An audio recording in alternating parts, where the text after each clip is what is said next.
I'm probably, by definition, right, I'm a millennial, right, but an older millennial. I'm probably, I can relate to both worlds, right? I still remember a childhood without the internet, right? No, when you had to make up your own games. I'm probably the last generation who will remember a childhood without the internet. Will remember having to learn how to be bored. Right, just going a fucking walk, just being you, just picking a fucking leaf off a hedge and just crushing it, just going a fucking walk. Just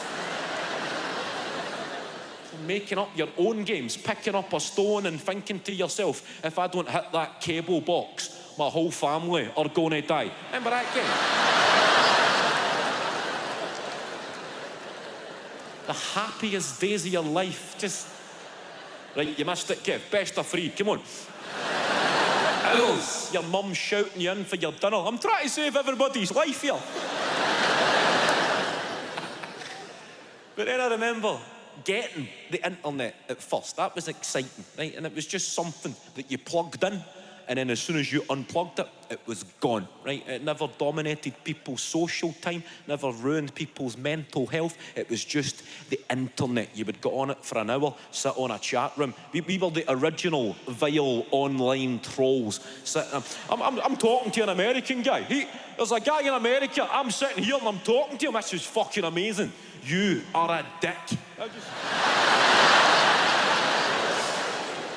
Just called an American guy a dick. No, he's in America. I'm here. Just called him a dick. The guy replied. The guy's replied. Where you at, motherfucker? Where you at? I'm at your mum's house, mate.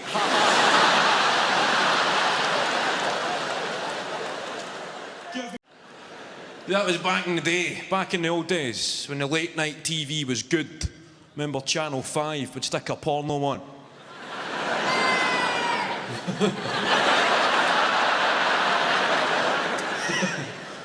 You'd have programmes like Eurotrash on Channel 4, and that's what kept young people off the streets.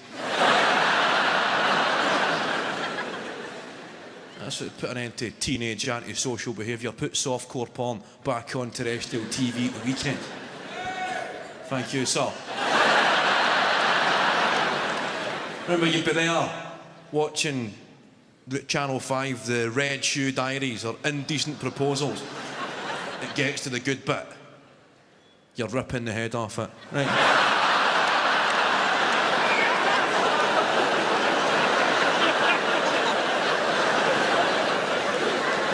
You get to the point of no return and they go to adverts.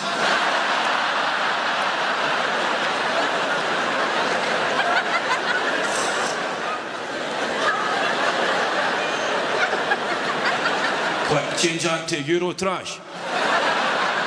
A midget poking a zebra's arse with a shopping trolley.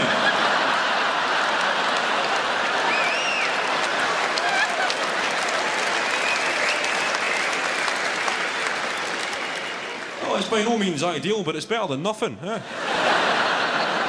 Remember finding a porn mag in a hedge? That's a dying game, isn't it? Finding a porno in a bush.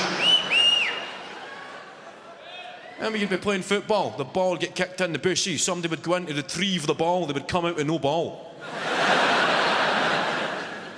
Proudly parading a wank book. Match abandoned.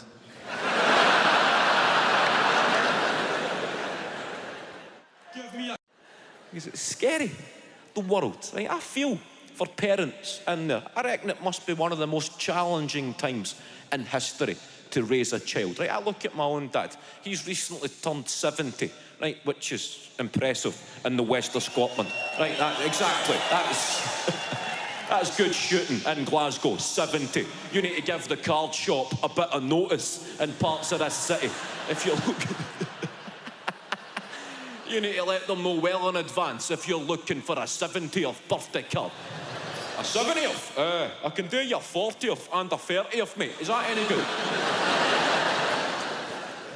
But I don't think my dad could cope with having to raise a child again in the modern world. I sometimes imagine him. He'd have a fucking breakdown long before his 70th birthday, getting bombarded with shit he does not fully understand on a daily basis, watching the news. How long has he been up there? How long has he been in that bedroom? How long has he been up there? Is he getting fucking radicalised up there? Is he? That's what they're saying. You have to watch for signs of them getting radicalised.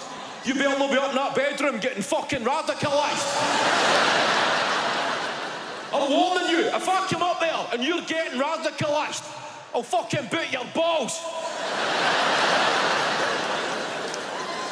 Well, you won't be booting my balls for much longer, Dad, because I actually identify as a female now.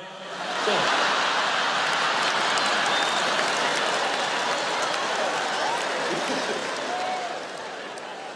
Well, I'm going to kick your cunt in then.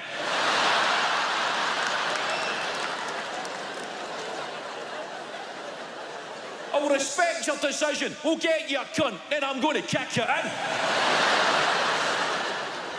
No daughter of mine will be getting radicalised, son.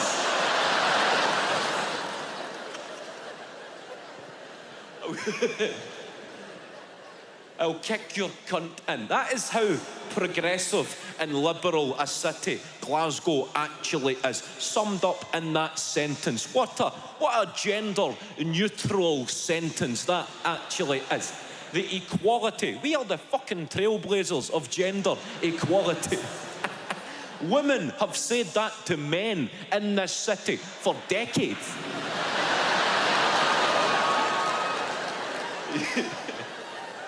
You can watch the football, Stephen, but if you come to this restaurant drunk, I swear to God, I'm going to kick your cunt in.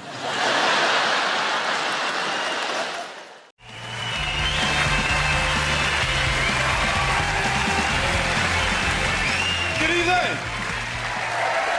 Ladies and gentlemen, good evening, hello and welcome to Live at the Referendum. Yeah. It's a historical time, a referendum on Scottish independence. We've got the Yes campaign, we've got the Better Together campaign, and we don't have the fuck it, it'll be a good laugh campaign. There's a lot of negatives. I think it could be a laugh. The idea of Scotland being a proper foreign country. Maybe we could just start messing about with the time zones and stuff like that. 9 AM. Every Friday, the clocks go forward for 8 hours. They could stop us. It's our country. 9 PM, Sunday night, they go back for 8 hours. A foreign country, we could get our own plug sockets. A big six-pronger, a big hideous monstrosity. A Scottish plug socket. It doubles up as a violent weapon. That's how we kickstart the economy. We sell plug sockets at the airports. International arrivals. You got your plug socket, mate? No, that's 3 prongs. That's an English plug socket. There's a Scottish plug socket. Is it for an electrical appliance or self-defence, sir? I've got other concerns. Obviously, the economic argument. An independent Scotland will not be allowed to enter into a currency union with the UK. We've been told that. And we could maybe start our own money. I was getting fed up with the pound. Anyway, the sterling. Who even calls it the pound? It's a quid or a smackaroonie. That could be the currency. How hard is it to start your own currency? A smackaroonie. That could be it. Well, you could be in a recession if your currency's a smackaroonie, but never a depression. It would cheer you up. I'm doing my last 5 smackaroonies. You could rack up a crippling debt. The International Monetary Fund could announce the independent nation of Scotland is running at a 200 billion smackaroonie deficit. Just use it as a deflection tactic. What was that, mate? 200 billion what? Smackaroonies. I bet you wish you used the smackaroonie, eh? You'll fucking get your money, mate.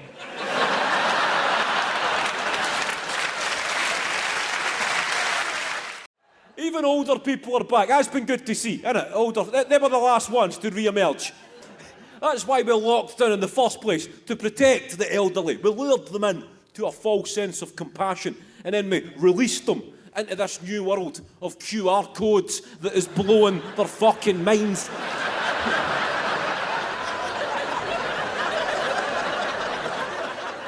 Every cafe they walk in, they feel as if they're in downtown Tokyo. You want a soup and a sandwich? Why are you telling me, old man? Download the app. What the fuck is this? Cash? Get fuck good.